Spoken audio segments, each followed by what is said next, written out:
Now, I tell you, the Irish Examiner did something that I think is kind of clever, and they went to the man who wrote Bonfire of the Vanities, Tom Wolfe. It was a great book now, but even if you didn't see the book, you might have seen the movie.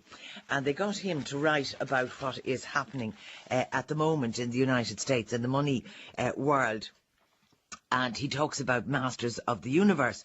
This refers to the current credit panic.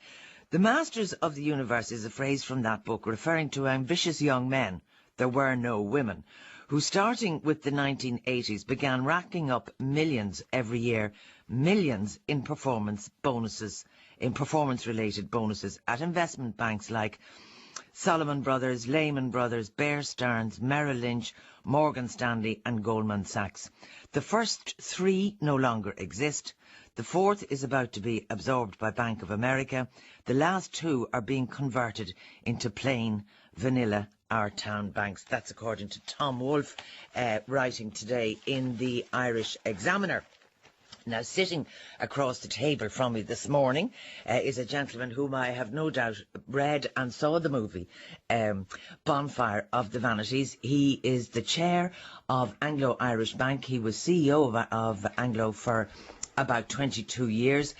And we were just musing, first of all, you're very welcome indeed, Sean Fitzpatrick. Thank you, Marian. We were just musing beforehand that if one were to make a movie of what happened in Ireland in the last week, it might start in the Department of Finance on Monday night. Where were you on Monday night? I was at home. I was out for dinner with a friend of mine, so I got home at around about 9:30 and watched TV and went to bed around about 11 o'clock. Mm-hmm. And did you have any contact or any information of what was happening? Of that particular night, I knew lots of things that were happening because we had discussions obviously with the central bank and with the regulator and indeed with the Department of Finance over the previous weeks. But that particular night I was not aware of what was happening in detail. You didn't know what was happening? I didn't know what was happening in the sense of I didn't know that the meeting was taking place that night at 10 or 11 o'clock. I knew there was a meeting at 4:30 or 5 o'clock, yeah. But I didn't know that it was going on for so long. Well, when you went out for dinner, Anglo-Irish shares were down on the day, what, 46%? They were down 46%, yeah. And did indeed, that afford any indigestion? Well, of course it did. I mean, we were concerned, as indeed all the rest of the banks were. I mean, I suppose the big issue here is that if Anglo-Irish Bank is down in isolation, you worry more. But all of the banks were down that day in Ireland. All of the banks were down in Germany. All of the banks were down in the UK. So there was a great sense of things were not moving in the right direction. Did you see an Armageddon coming? Oh, I did, yeah. I certainly was very, very concerned when I heard the news at dinner, indeed, that Congress hadn't voted on the 700 million. At that stage, I really feared. And I've got to say to you, unashamedly, I was very fearful during the week. You know, the rumour mill was flying around. Of course, that's Ireland. All week, and they were saying that Anglo was the one. Well, Anglo is a very well capitalised bank, but Anglo, in line, in tandem with all of the other Irish banks, were in a situation where they were seeing global liquidity. Yeah, I understand that. Now, everyone knows that, and but you're on the record as saying that, largely speaking, you didn't borrow from other banks for your own loans, that you did it from a deposit base. You're on the record saying that on RTE. Yes, and that was the case. So it wasn't the liquidity thing that was your problem? It was a liquidity. Oh no, it was a liquidity. I mean, profitability is I won't say is a taken, but I mean, you can see all the banks have been profitable over the last number of years, and there's lots of talk and lots of rumour mongers going around about the bad debts. But by and large, they're very profitable. So we just take that, and we can talk about that later on. The issue that faced all of the banks, Anglo-Irish Bank and the other banks, was the drying up of the global wholesale markets. But you said you don't go to those wholesale markets, that you do it mainly from your deposit base. Yeah, mainly from our deposit base, but of course you need this for liquidity. and our loan deposit ratio is probably the best in Ireland at 125%. So of course we use that, but we use that as a top up. And what we were finding then was that we had money that needed to be paid back over the course of the next few months, and we were concerned about the liquidity, and then where was the money going to come for that? As indeed all of the banks were, as it subsequently came out. So we were. But were you the ones that brought it to a head? In other words, I wouldn't have thought so. I think what brought it to a head was the pace that happened. I mean, you see, Marian, what happened during the week on the 14th of September? Lehman's went into liquidation. Then you had unbelievable. Then you had AIG being nationalised. Then you had HBOS doing a deal with Lloyds. Then you had Wojciechowski had been bought by Citibank. Then you have an Iceland government taking out Giltner. Then you had on the Monday the 29th, you had Bradford and Bigley announced that morning. You had rumours about Fortis and Dexia. So all of these banks were not Irish banks, but they were all outside of Ireland, but all dependent upon global liquidity, and they were facing the same problems as us. So then what you had was a sharp decline in European bank stocks, a sharp decline in Irish bank stocks. But a bloodbath in the Irish bank stocks. The making of it all. And then what you were going to have then was a situation where the what was the government going to do? If the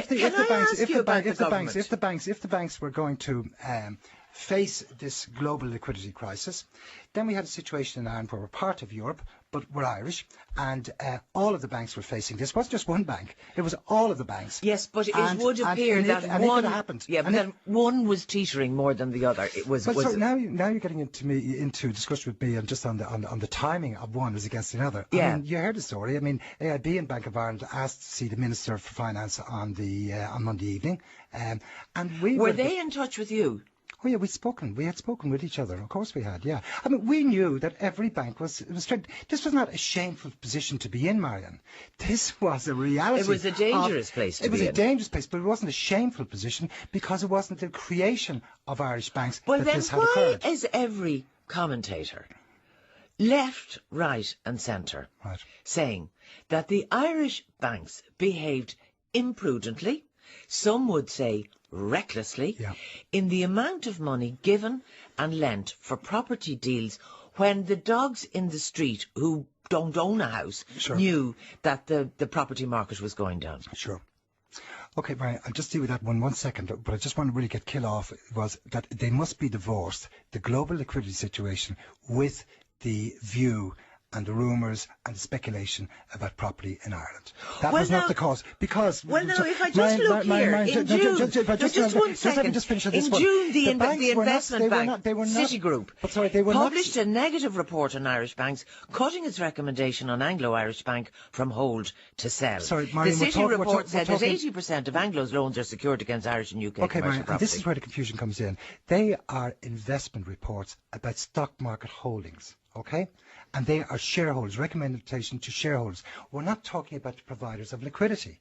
And what was happening was there was no providers of global liquidity. And that was the big issue as to why the action took place last week and as to why the Irish government had to take decisive and bold action on Monday night. Can I go back? I'll come back now to the issue of bad debts, because that's I've heard that phrase. I've been reading the newspapers, I've been listening to the news, I've been watching TV, and I've been speaking with friends of mine, both in and out of banking. And yes, I mean it's a common theme. And what you've got to understand is this, that the property, when people say, have we been reckless? Of course banks have made mistakes, and Anglo-Irish Bank has made mistakes, and it has made mistakes in the past because we're in the business of risk, and we have made mistakes, and I'll admit that. Have we been reckless? No, we haven't. We cover all our loans in a belt and braces way. Ask any of our customers about that. So we don't believe we've been reckless. So reports in the paper about 1.1 billion, 100% loans provided by Anglo, that's not true. I can't believe that we've ever given a 100% loan in our lives, anywhere. Ever? Ever. Or doing it in tranches so that it looks different? But sorry, we're not trying to fool ourselves, Marian. I mean, we're in the business of making money. We're business people.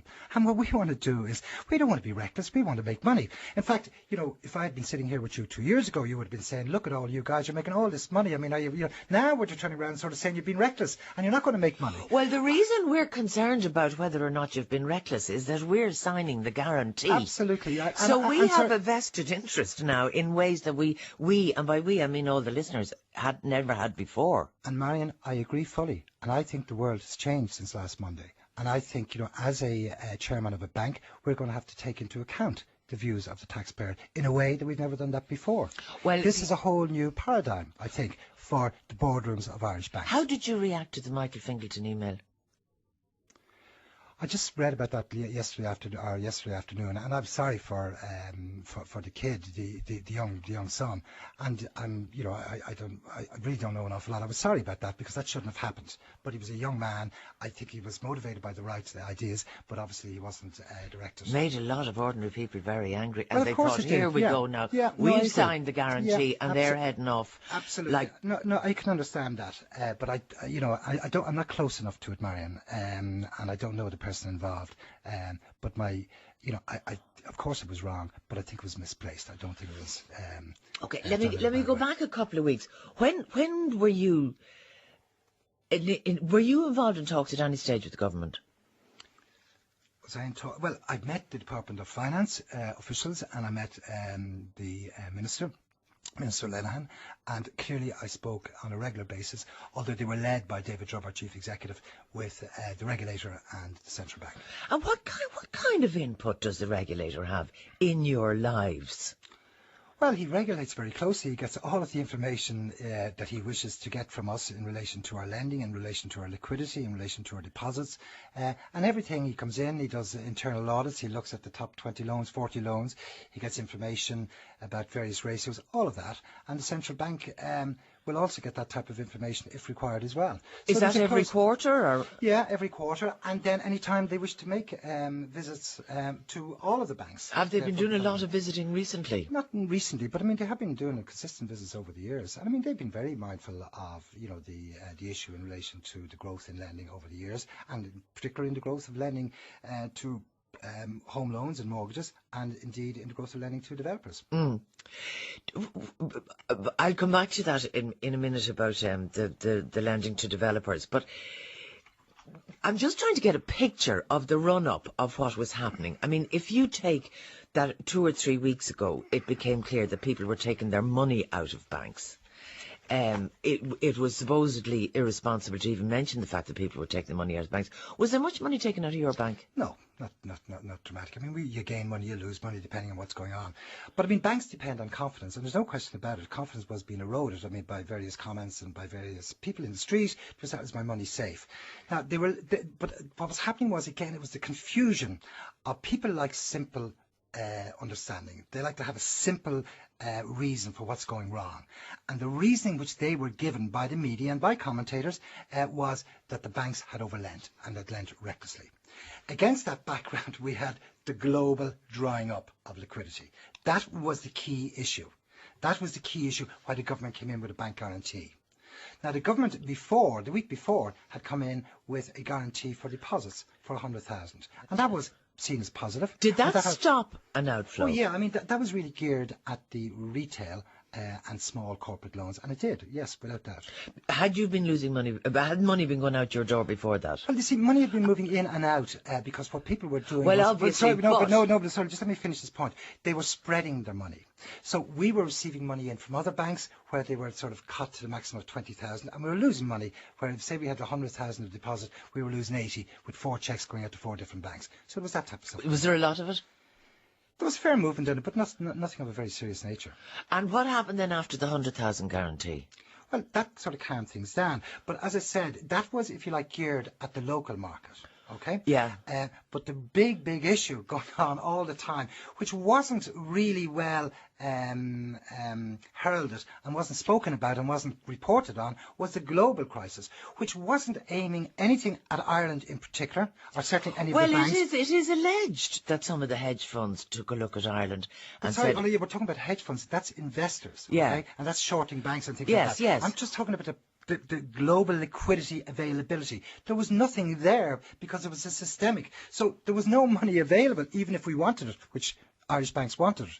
So it wasn't a question they were saying no to Ireland and we're only give it to somewhere else. So that's very important to nail that, Marian. If you didn't get it, the money that you needed on the global market,